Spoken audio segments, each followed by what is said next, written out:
Hello and welcome this afternoon as we have people logging in. You are at the Mark Twain Library Travel Dreaming series. Our focus today is on New Zealand, on the edge of the world. So welcome. We hope that you are joining us either for the first time or returning for a second, third, fourth time. We are so delighted to be running this travel dreaming series and hope that you are resting, sit back, relax. We are going to take you to New Zealand today and have a wonderful journey in our minds, knowing that in the future, we sure will visit this beautiful destination. I just want to pause before we start and do a little housekeeping. Again, many times we have people ask us during the presentation whether or not it will be available afterwards. We know you want to share with friends and family or look at it again. Yes, it is all available on the YouTube channel of Mark Twain Library. So you can go ahead and search Mark Twain Library in YouTube and it'll pop up any day. But while we're doing it, we also encourage questions and answers. So Sarah will be speaking fluidly through this whole presentation. If you have a burning question and desire, please pop it into the chat box in question and answer. Or you may hear us say, gosh, we are going to address that and we will get to your questions at the end. Nothing like a silly question. There are tons of things to know about this country, so make sure to have those ready when you can.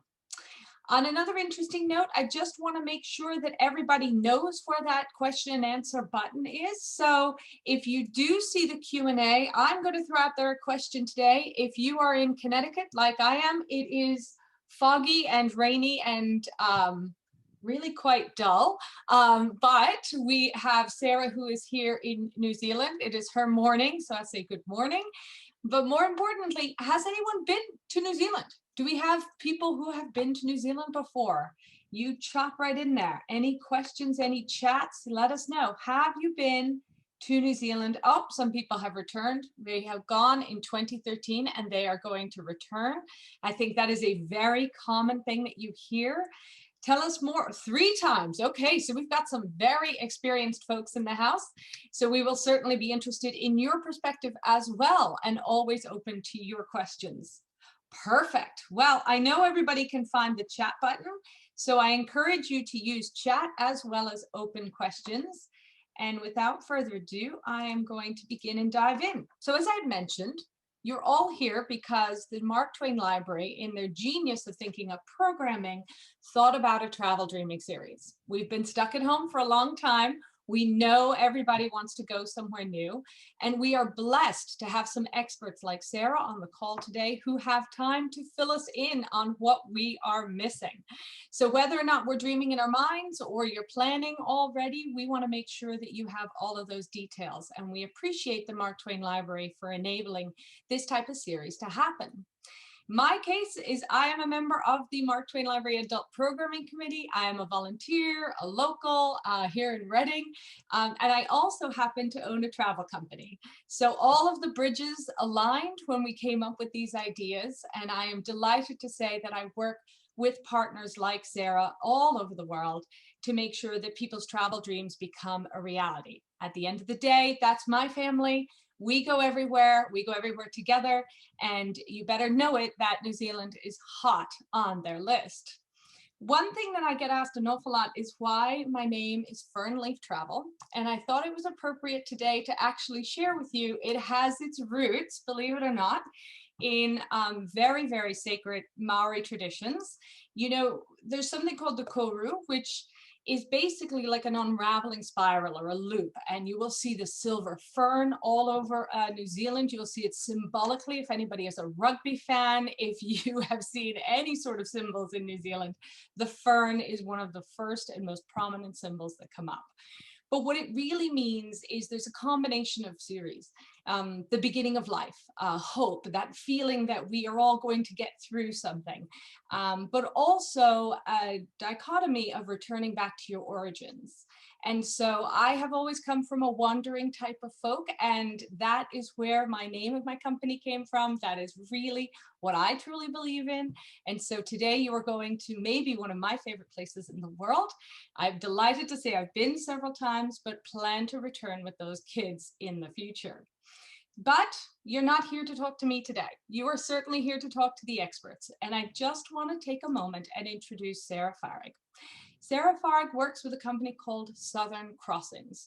Now, if I was to say something about this company, I would say, think unique itineraries, think exclusive access, think people who come back raving about their holiday. They don't just go somewhere, they go somewhere with locals.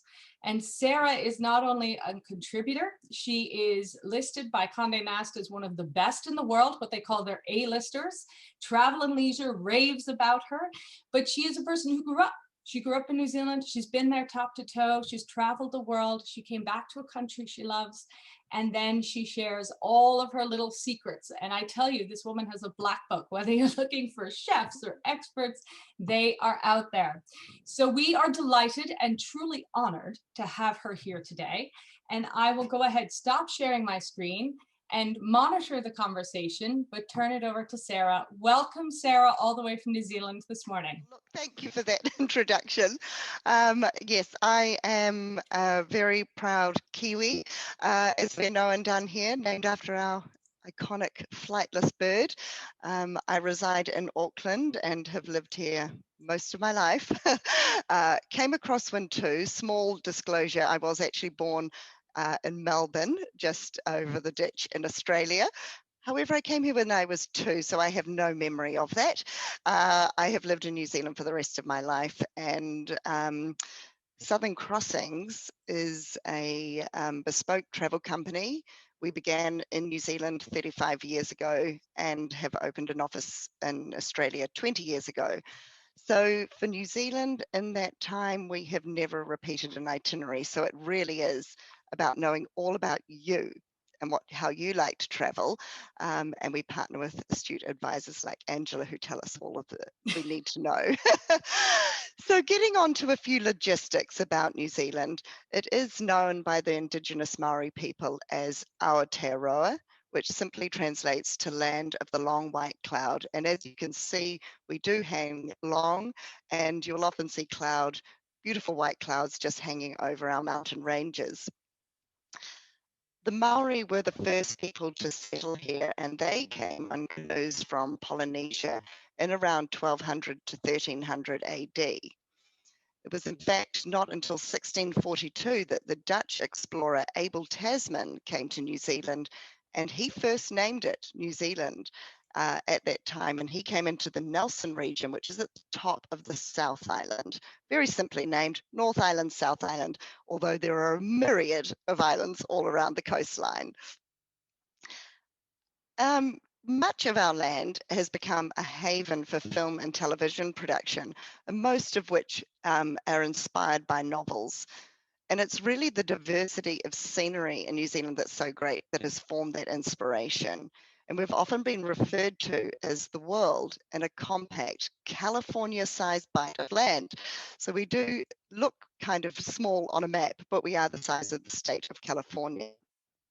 And we do have every geographical formation from glaciers, mountains, fields, rivers, canyons, coastlines, beaches, caves, geothermal mud pools, volcanoes, you name it, you'll find it here.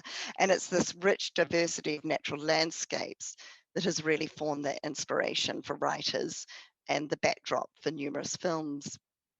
Coming across from the US, it's 12 to 14 hours, although our nearest land masses, Australia and say the Pacific Islands of Fiji, are only 3 hours away. You are 12 to 14 hours away, which may look like a long distance, but it's really a movie or two. Your first night's accommodation, you wake up and have breakfast and you've arrived. So it is fairly effortless. There are also the hubs in addition to San Francisco, Los Angeles and Houston, Chicago and New York are on Air New Zealand's agenda to reopen in due course. So one thing to keep in mind when you do fly down here, for those of you who have not been, when you leave, you cross the international date line, so you effectively lose a day coming down, which means if you depart on the 10th of the month, you'll arrive on the 12th, but you gain that day on the return. So say you leave New Zealand on the 20th of the month, you return home on the 20th too. Now I'm not clicking along. Angela, are you able to control the screen?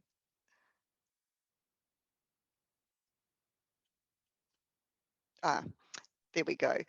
So we often get asked, when is the best time of the year to come to New Zealand? And it really depends on your interests and what stimulates you for your motivation to come down to New Zealand, because it's our climate that varies so vastly from the northern subtropical climate down to the deep south, which is sort of our winter wonderland in the months of June, July, August. So it's the opposite of the northern hemisphere. June, July, August being our winter is when the South Island is snow-capped and the very centre of the North Island, but the rest of it remains fairly mild. So this is a great time for heli skiing and hunting, but otherwise, June, July, August might be a time where you only come here for a shorter visit and perhaps combine it with the northern territories of Australia or Fiji.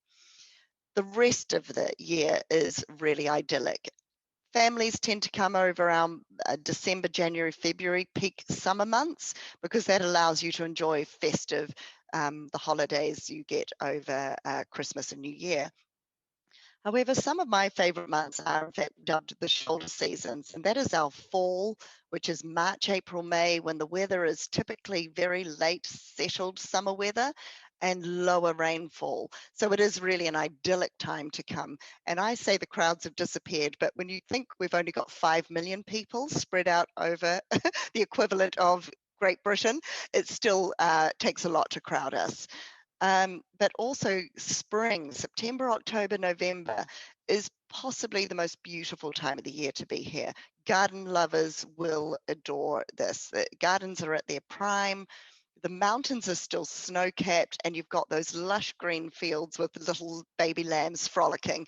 So it is a gorgeous time to visit. You may get a little more rain, but that said, New Zealand gets some rain all year round, and you need to just think of layers when you visit. We're going to start for today's presentation up in the far north of New Zealand, known as the Bay of Islands area. It would be fair to say that New Zealand doesn't have a very long history of the written word, particularly as our native Maori people did not have originally did not have a written language. But much of what New Zealand's earliest history written does take place in the Bay of Islands region. It's where the early Maori voyagers from Polynesia settled in 1807. And then when the Europeans came about 30 years later, it was in the Bay of Islands area that they settled. And so it had a very prosperous Maori settlement at the time, and there was a lot of trading that started. So it did make for a very bustling area, and much of those sailors wrote about the township of Russell. Rather in a notorious way, it was often described as the hellhole of the South Pacific, because it was a haven for transients, prostitutes, stowaways, and the like. It's a complete moniker that today is extremely hard to imagine, because the town has transformed into one of the most charming in the country and is one of our most popular holiday destinations. In fact, the township of Russell, which was the original capital city of New Zealand, is now known as Romantic Russell. There are 144 islands too that are dotted around the Bay of Islands region, so it is fabulous for boating. But historically, across the bay from the township of Russell are the Waitangi Treaty Grounds. And this is where the sighting of the treaty, which was signed between the British Crown and the Indigenous Maori people on February the 6th in 1840. And that made New Zealand a colony of Great Britain at the time. The treaty is New Zealand's founding document and perhaps the most important piece that was ever written in this country. It still forms so much of our politics of today. And while the actual document is kept in our capital city of Wellington, the treaty grounds, for anyone interested in history and our Maori culture, this is a very important place to come to and visit. It is known as the birthplace of our nation. And those interested in our history would absolutely love a stay here at the Landing Residence. This is a private gated property in the Bay of Islands region with 4 villas. The one we look down on here is called the Boathouse, really perfect for a couple. And then there are 3 other villas with 3 bedrooms, 4 and 5 bedrooms respectively. And so they are suited to larger families or couples traveling together. Property happens to have its own vineyard. Anywhere in New Zealand that can grow a grape tends to have a vineyard attached to it. And here they bottle and produce their own wines, which are superb and well known for their Chardonnays.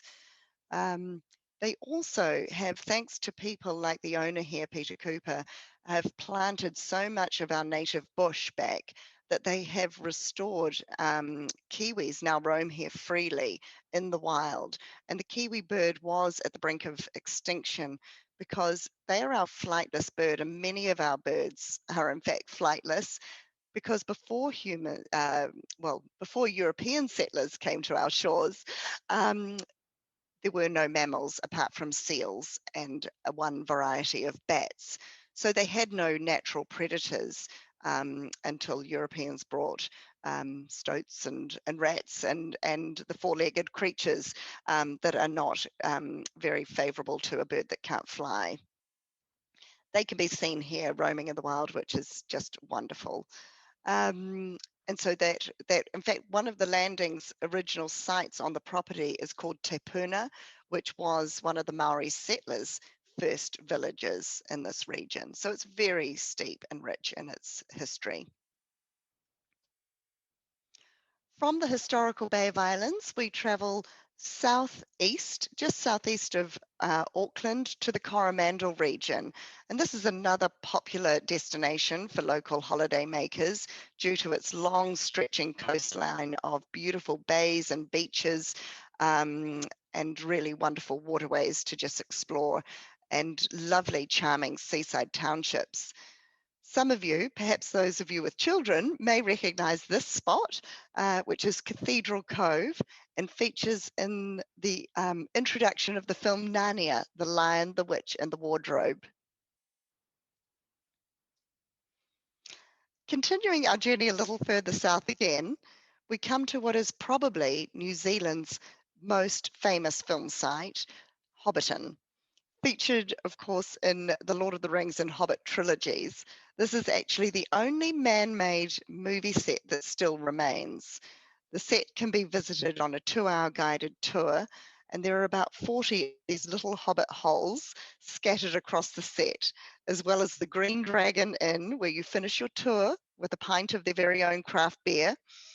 Interestingly, this incredible film set only features in 7 minutes of the Hobbit movie. However, it's cut and interspersed so cleverly throughout the movie, it feels like it does have a far more predominant feature in the movie. It is interesting that much of New Zealand's film inspiration is based on fantasy novels. I think it's to do with the dramatic, fantastical landscapes. And staying on the Lord of the Rings theme, in the centre of the North Island, we have these 3 dramatic peaks.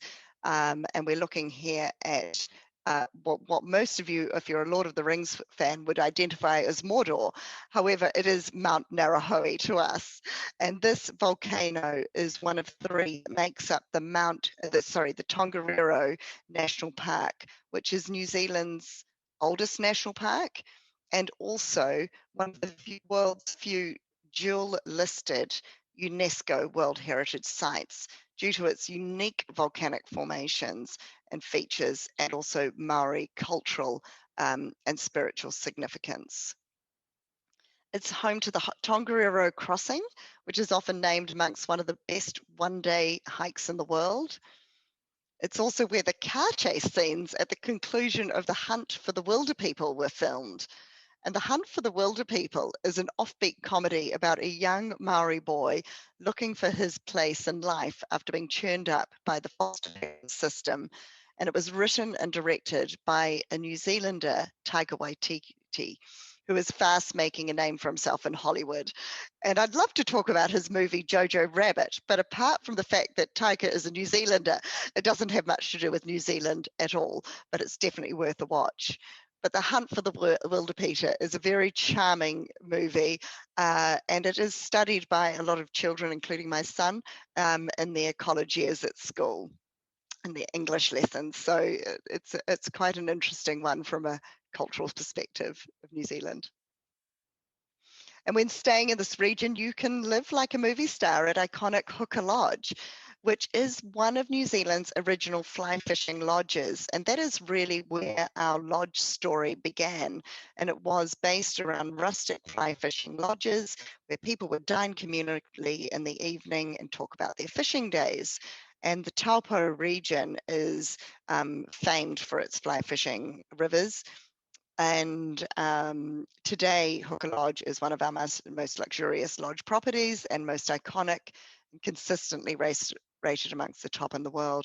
And as you can see, it overlooks the beautiful Waikato River, and with the lush green bush and those fern tree leaves that Angela harked about at the beginning come right down to the water's edge there. So it's beautifully scenic. At the very bottom of New Zealand's North Island is the city of Wellington, which is in fact our capital city and dubbed the coolest little city in the world. In fact, there are more cafes per capita than New York. So we take our coffee quite seriously, not just our film sets, but it is where you can go to see Weta Workshop, which is really and thanks to by no small part to Sir Peter Jackson, who really put New Zealand film on the world map. He was the director of the Lord of the Rings and Hobbit trilogies, among many other films. And here you can visit the Weta Workshop, where you see numerous props from his films. You can do a tour of this facility, but we also have access to some really amazing experiences, like sitting with a makeup artist and getting made into a dwarf or an elf and being taught how to make your own miniature world from completely recyclable household products.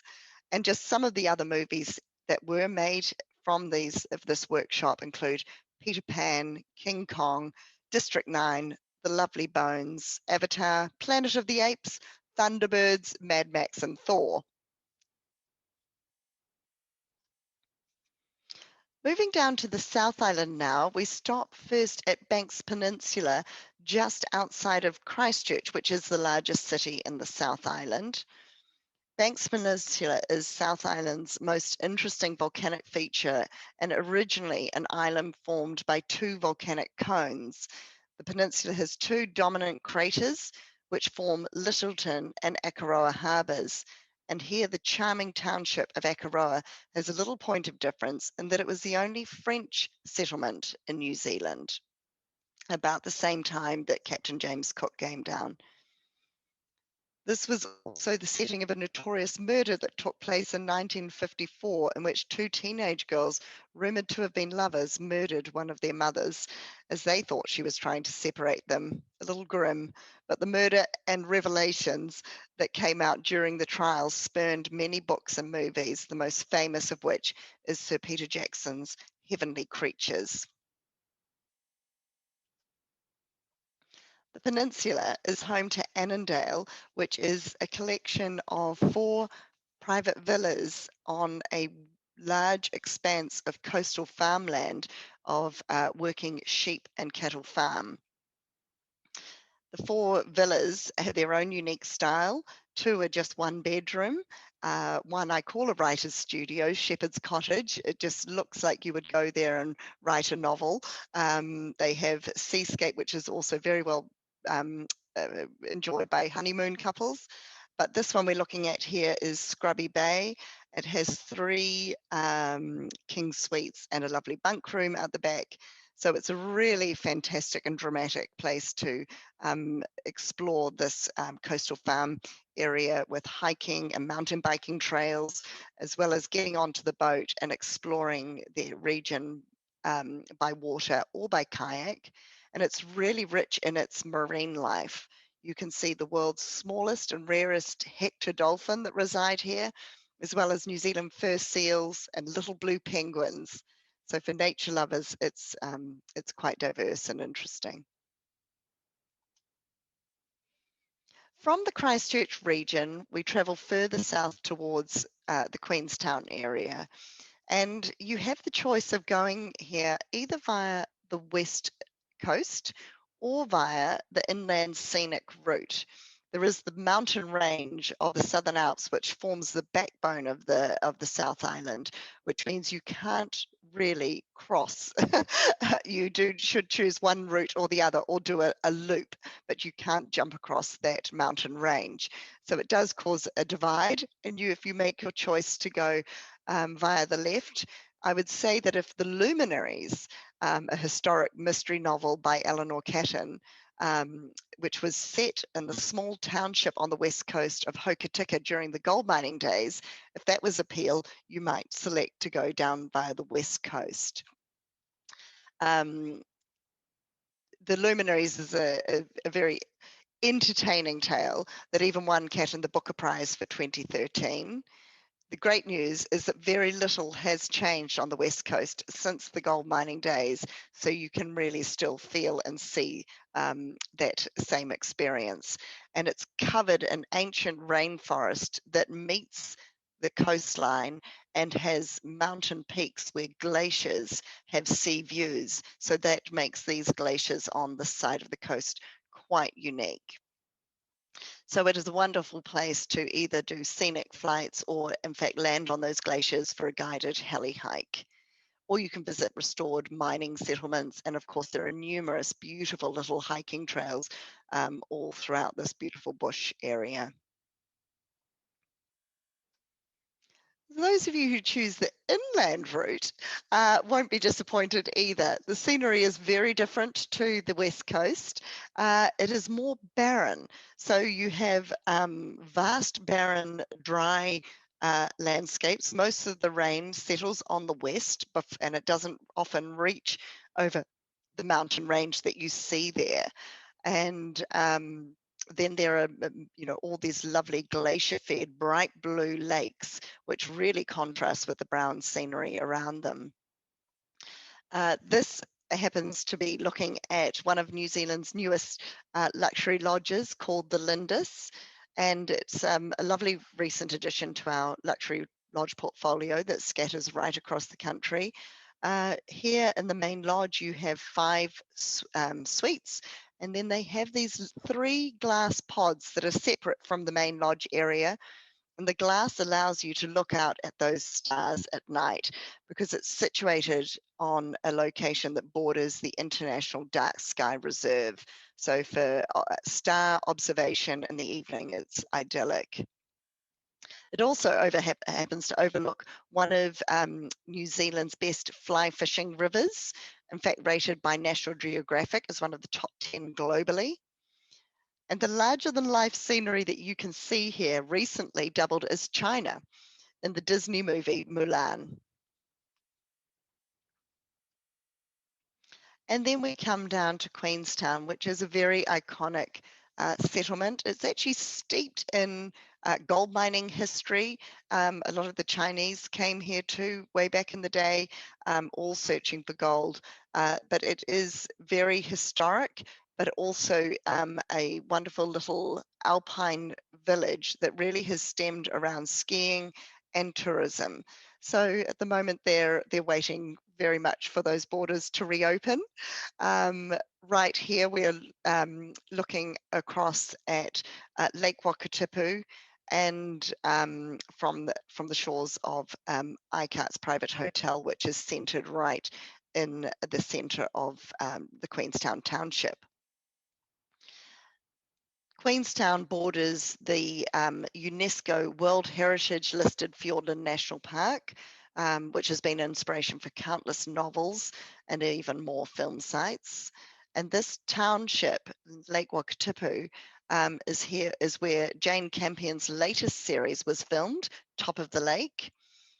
Jane Campion was also famed for her movie The Piano, which was filmed at the rugged and wild west coast beaches west of Auckland, which just shows you the diversity of scenery in New Zealand and the diversity of inspiration for the books that were written and the movies that followed. I'd say sitting at this penthouse at Icats overlooking the lake could be an awesome place for an author to sit and be inspired, or it may be just that view is a little too distracting. Just down the road, as I mentioned, if you can grow a grape, there'll be a vineyard, and the central Otago region is particularly renowned for its delicious Pinot Noirs. It's also home to Sam Neill and his vineyard, Two Paddocks. Sam Neill is a New Zealander and a multiple award-winning actor, writer, producer, and director. And then there's, of course, the UNESCO Milford Sound, which I mentioned. It's important to note that Milford Sound, perhaps the most famed, is one of 14 fjords in the Fiordland National Park region. But they were in fact all misnamed by Captain Cook. He thought when he first discovered them that they were all sounds, and a sound is a valley that's filled with seawater, but they are in fact fjords because we've later discovered that they were all formed by glacial valleys and over 20,000 years ago. So that, whilst a sound and a fjord can look quite similar, a fjord is perhaps more dramatic with its steep sides due to the carving by the glacial ice. So this is a shot of over-the-top helicopters, who is a company we've worked with for 35 years, as long as we've been in business. And they were involved in the latest Mission Impossible movie. The Jammu and Kashmir scenes were in fact filmed here in New Zealand with this helicopter operator. Rest assured, if we take you there, you'll have a much smoother and explosion-free visit to Milford Sound rather than the one that Tom Cruise had. I did mention earlier that our Maori people didn't originally have a written language, but they did have a very strong method of storytelling orally, and that we refer to those as myths and legends and or mystical tales. And of course, today you can find these legends in book form, most often told as children's stories. And they range from how the heavens and earth were created to how the kiwi bird, our flightless national bird, lost the ability to fly. And whilst I'll leave you on this slide looking at Milford Sound, there is the Maori myth that forms the story of the sandflies at Milford Sound. And the sandflies are found on our west coast, but the sandfly is a small bug similar to a mosquito. And the story goes that after God created Milford Sound, he made it so spectacularly beautiful that when Maori would visit to harvest greenstone, which was used for jewelry making and for weapons, they became so entranced that they simply stayed there. So a local witch was brought in, and she created the sandfly, which would bite a visitor to make sure they wouldn't linger, and left it to its natural beauty. And then Angela, would you like me to take you through our little snippet of a Southern Crossings movie that's it's only a minute long, and it is because we have a company based in both New Zealand and Australia. It shows you a little of both, and let's see if we can get this to.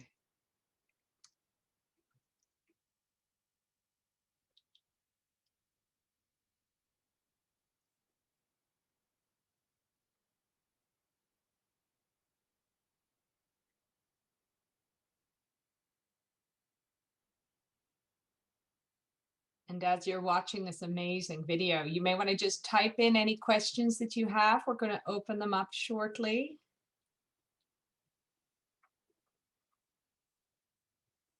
Oh my goodness.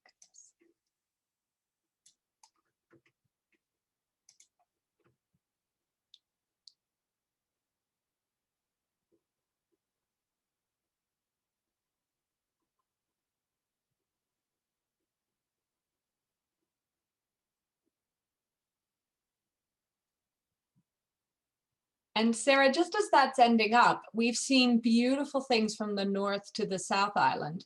Can you give us a little snapshot in terms of how long people generally, if you're visiting for a very first time and you're thinking, oof, I'd love to see the mountains and the sounds or the fields. I would love to see some fjord land, see some of the cities and sides. You know, what would be your recommendation as people start to wrap their mind around how much time they should spend in country?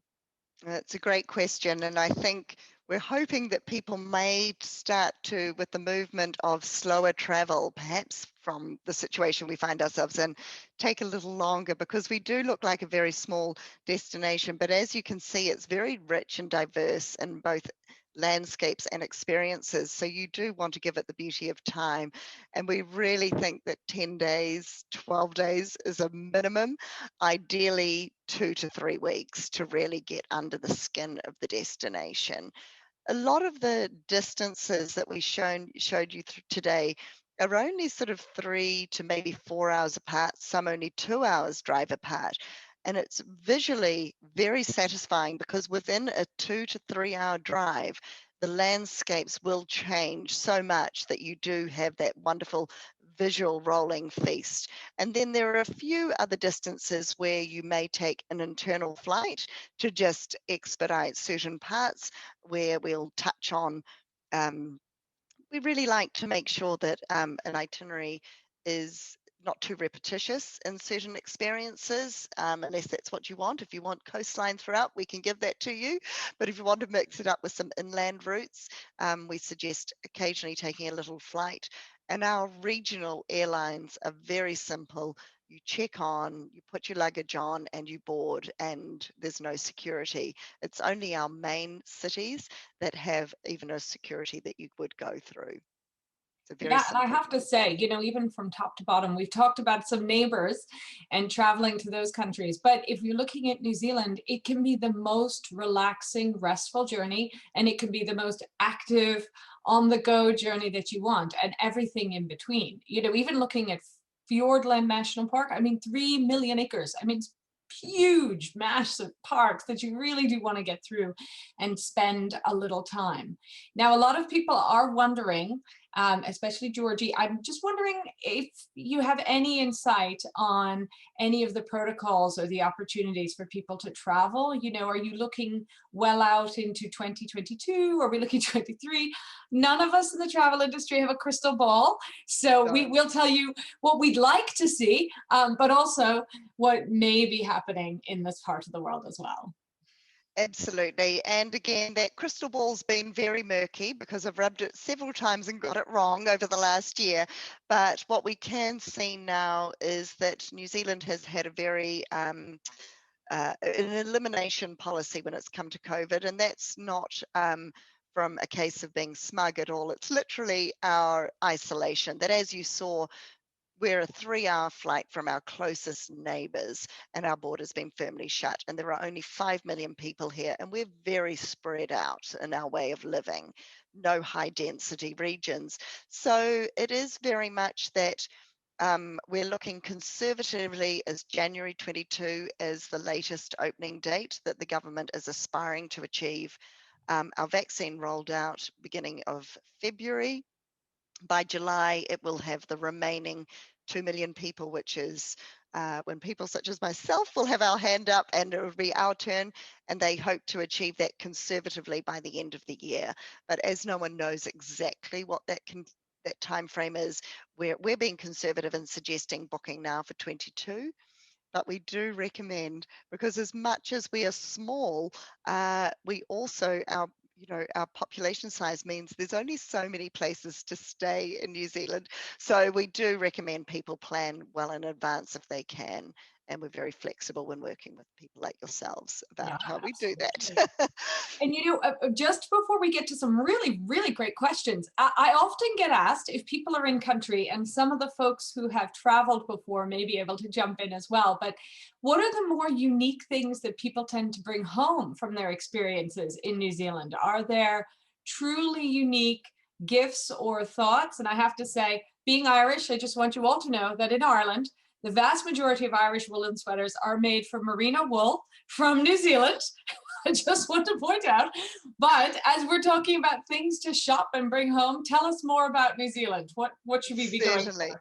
Well, look, you'll see there are far more sheep than there are humans, and so any woolen product is very worthwhile getting here. So our merino wool is beautiful, and that's anything from clothing to blankets and so on.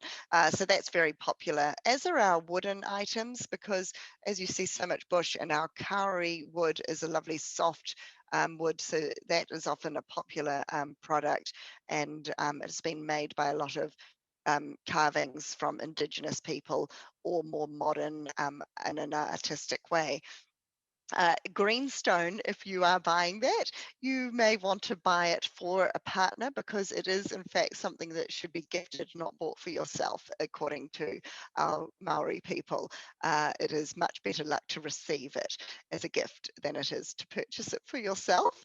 But greenstone, or known as jade, is also very popular here as well. And then there's our natural produce, our wines that I talked about, and don't want to talk about that too much, but certainly I think that's a bit of the surprise and the delight when people get here. They think it's scenically going to look good, and they do expect the accommodation to be absolutely satisfactory. But the food and the wine that has emerged through our a sort of a Pacific Rim infusion in our lifestyle means we eat very fresh local produce all year round, and from that the wines as well that we grow ourselves are fabulous and exceed expectations. So a few people do ship those home, but honey as well. We do produce the very well famed Manuka honey, and that's certainly a fabulous item to take home and tuck in. Yes, You and just I'm giggling because it is something you absolutely should bring home. But for those of you who have traveled from Australia to New Zealand, not something to bring from one country to the other.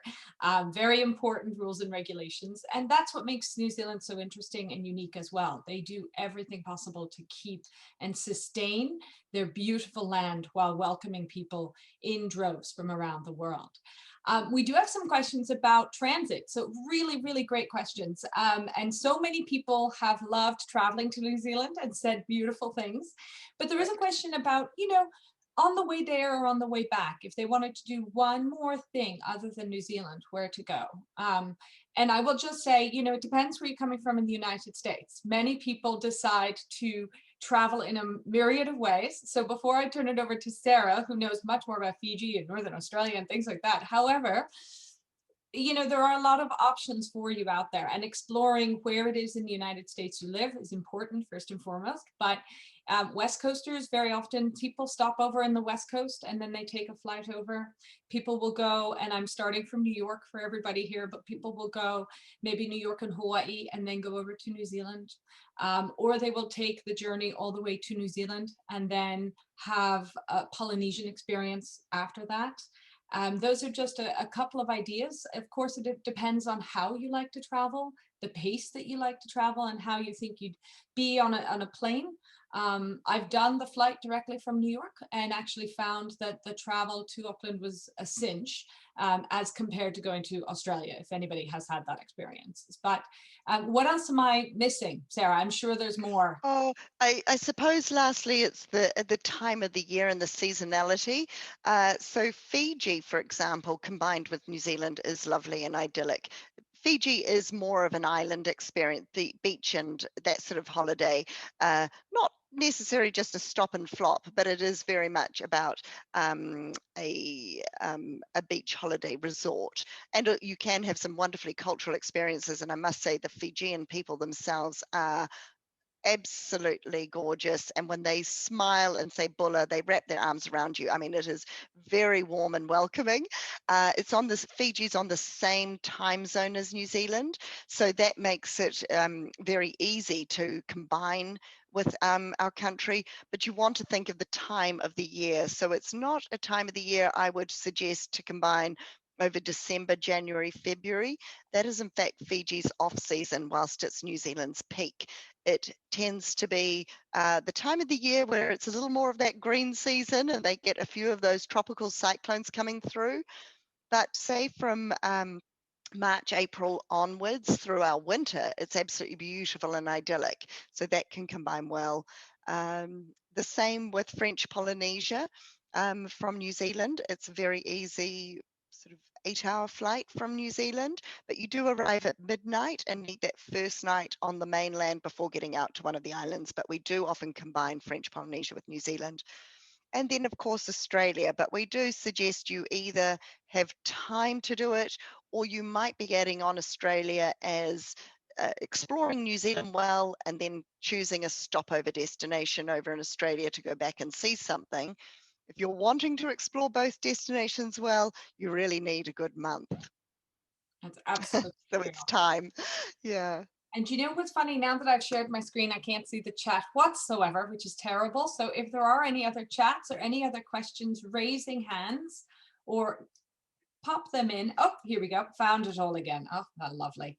One of the things, the last question I had a little bit about it was a little about unexpected moments. So tell me in terms of, and I asked this question to everyone, sorry to put you right on the spot, but to say, you know, a lot of people know Milford Sound and green mussels, and they know that getting experiencing the water as well as the landscape is incredibly important in New Zealand. They know about fantastic Auckland. They may have heard of Queenstown. The Wellington is well worth a visit because it's an amazing little place. But tell us, you know, what would be a mistake that people make sometimes in their planning that you just wish they would have spent a little bit more time in country to see the gem that is traveling? I suppose that really comes down to interests, and I would say that knowing what you're interested in, we would make sure that we tried not to miss out on those opportunities. If you are after a Maori cultural experience, I really urge you to do or consider something that is very genuine and authentic. That doesn't have to mean expensive, but for example, going with a Maori guide and having a 1-hour tour of in say Rotorua at a place called Ohinimutu, which is a live village, and it has the richest carving there, and it's the story that is told as they go through the carving that is very rich and personal, and that sort of one-on-one experience, because they were so good with their storytelling originally, and still to this day, more so than the written word, I do feel that that storytelling is mesmerizing. And if you can take on if you're enjoy hearing about the original Maori history and how it's woven in today's society, a one-on-one storytelling experience with a Maori person will be far richer, I feel, than perhaps a bit of a song and dance. Whilst that is a really good invitation to a lot of their history, that just going that one more layer of depth would be to have that one-on-one personal experience, and it can be just a simple hour or two, but it will tell you a lot more about and from a very personal perspective. Yeah, and that brings up a great point, Sarah, because as many people do organized journeys, as many people do tours, as many people do combination tours and cruises, an awful lot of people also do what's called a self-drive or a fly drive through the country. And Greg has a great question just about, you know, can we rent a car and drive through New Zealand on our own? Tell us a little bit about how Absolutely. hard is that? Absolutely. It's a very easy self-drive destination. It is the opposite side of the road to you. But that said, once you're outside of our main cities, they're one road in each direction typically. And the only thing that will distract you is the scenery. It is beautiful. You've got to keep your eyes on the road, but it is very easy. We just, well, in fact, we really strongly advise against driving off the international flight. You can arrive, and just that jet lag, it's much better to settle in, have a night or two before you start and embark on a self-drive journey. But then for anyone confident with driving on the other side of the road, it is very easy. And we really encourage no more than 4 to 5 hours maximum in one stretch, because even although the distances don't look that great, when it is only one lane in each direction, you do need to just concentrate and like I say, and allow time for stops along the way, because you will want to make them. And I also say, on a tip for that, is make sure you've got lots of space on your camera, because you will be taking a lot of photos. We all look extremely photogenic in New Zealand. The air is very clear, so you're going to look good, and the scenery just makes the backdrop pretty idyllic for you. So you want to make sure you've got lots of clear space there.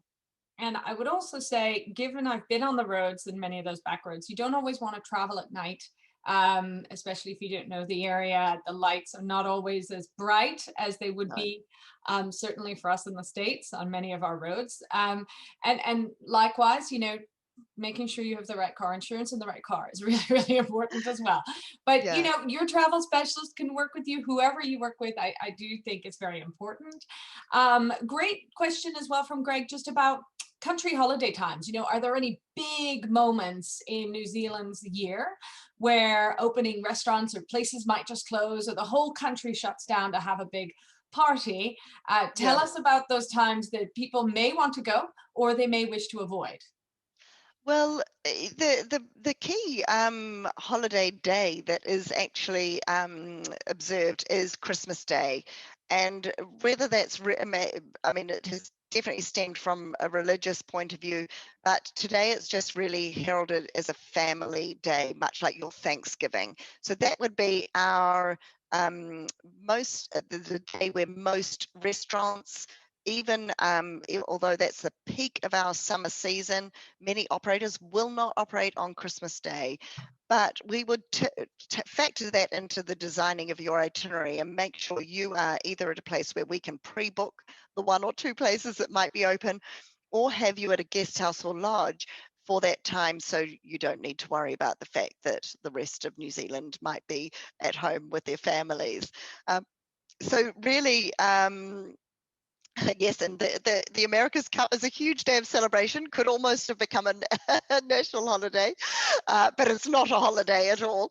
But it is very, people do love it and follow it keenly. Auckland is in fact named as the city of sails, and that is because we have more boats per capita than anywhere else in the world. So we are a nation of getting out on the water and exploring. Maybe that's from our ancestral roots, to think that navigators, and my family, certainly on my mother's side, came back as the first people who came on those boats from the other side of the world, not knowing where they were going. They just came down. I mean, they had read some stories about it and that was it. And they took a great leap of faith, got on a boat and came down to the other side of the world. So we're adventuresome by nature, and we love the boat and the water and the outdoors. And nature, as we're sitting here looking at this little bird, which I'm thinking is one of the very cheeky Caes, Yes.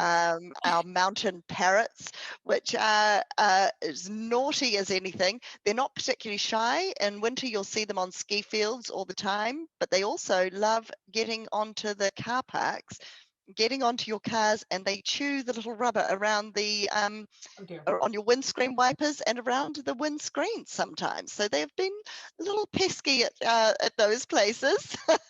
They do have a real attitude, absolutely. They're not shy at all, much like our kakapo, which is almost on the brink of extinction. But again, they're now great conservation efforts to bring those back, but they're another flightless parrot that the early settlers came to New Zealand and had them as pets because they're so friendly.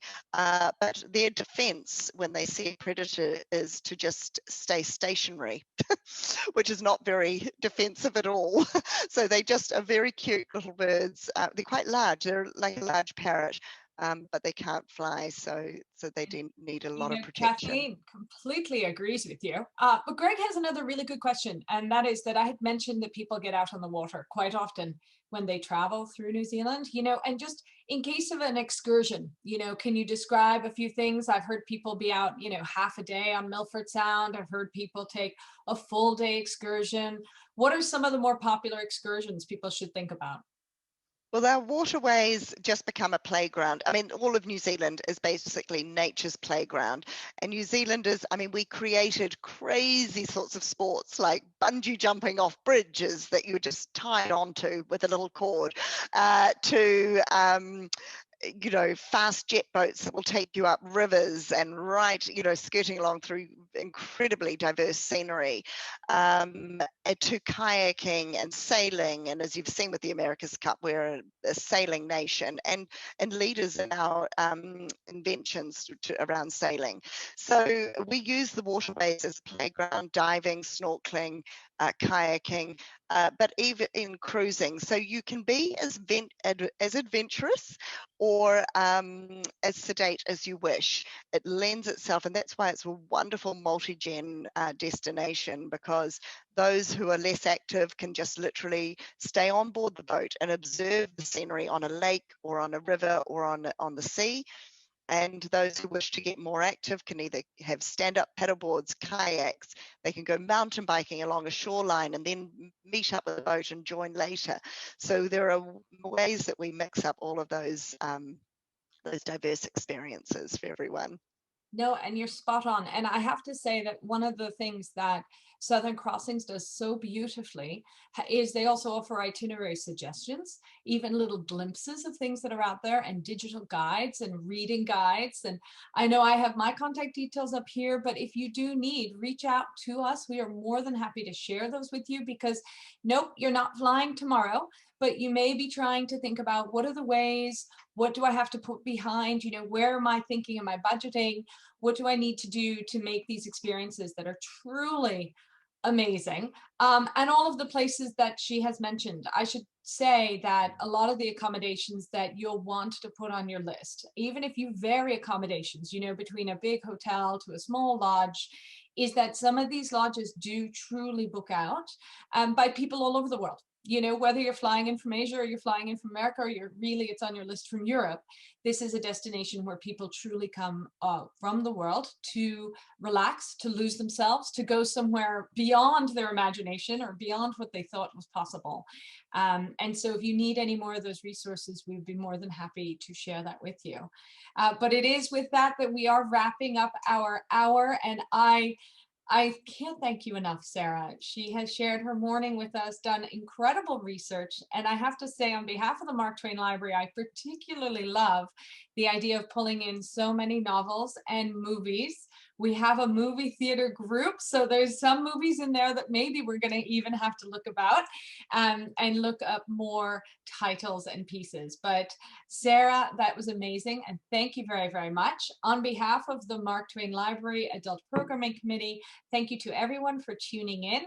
We do hope that you continue to join us in April as we go to a few other places in the world, South Africa being one, and looking at a person who is no stranger to movies himself, which is Francis Ford Coppola, and how he became an accidental hotelier, which is a story in and of itself. But Sarah, thank you very, very much. On behalf of us, I'll say kia ora, which is your way of saying good morning or hello. And we will say good evening and good night to everybody else here who is on stateside. Thank you. Thanks so much. Bye-bye. Bye.